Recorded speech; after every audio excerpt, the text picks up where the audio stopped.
Hi everyone, this is Tanya with the whole truth. Just coming on to just share some little nuggets of wisdom with you today. How everybody doing out there? Is everyone loving themselves? Hello? Have you looked in that mirror and said, I love you?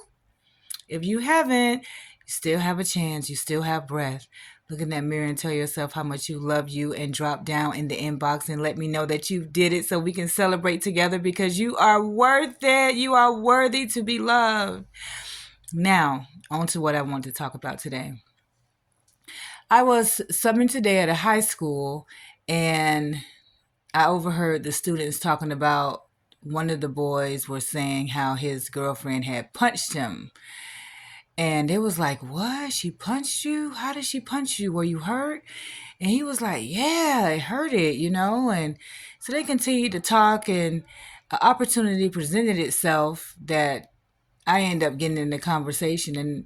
And he was like, he was telling one of his friends, like, oh, we made up and everything was good and stuff like that. And then I said, so is that okay for her to punch you? And he was like, no, but she punched me. And I said, so I said, that sounds like a form of abuse. And he was like, well, she's kind of bipolar, so I kind of brought it on myself. And I'm like, okay, that's a situation there. I said, so is it okay to punch her?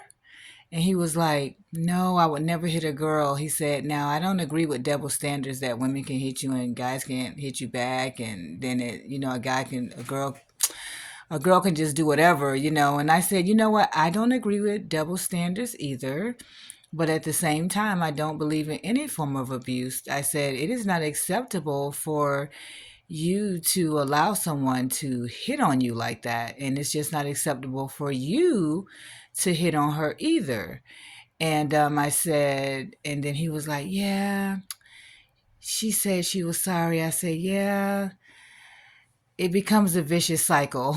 I said, I've been in that when people have apologized and they continue to do the same thing. I said, I just want you to be careful and just want you to kind of like, be aware of that, that you don't, continue, allow people to abuse you. And he was like, you know what? I really thank you for saying what you said to me and things like that. And I said, because you just don't want to get stuck in that cycle of abuse. And I said all that to say this: no one should allow themselves to be in any kind of relationship, whether it is the opposite sex, whether it's your best friend, whether it's whoever it is, to allow yourself and to think that it's okay that you be abused. It is not okay that you are being abused. That is a situation that you have to safely get yourself out of. It is not meant for anybody to be controlling anyone, beating on them, manipulating them, holding things over their head, keeping them in bondage and holding them hostage. All those things are evil, and they are not right, and they're not of God.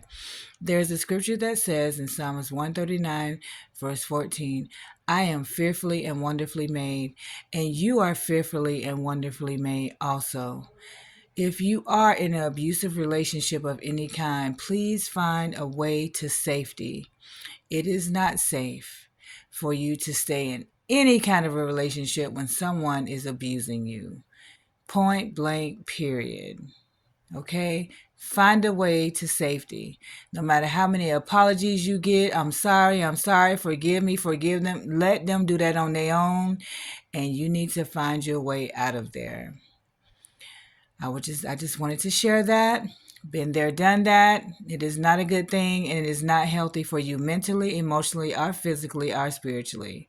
So that is my encouragement to anyone who is listening to this. If you are in any abusive relationship, safely find your way out. Call the hotline, call somebody, call the domestic violence, call the shelters, get advice and help and allow them to help you get a plan to get away safely.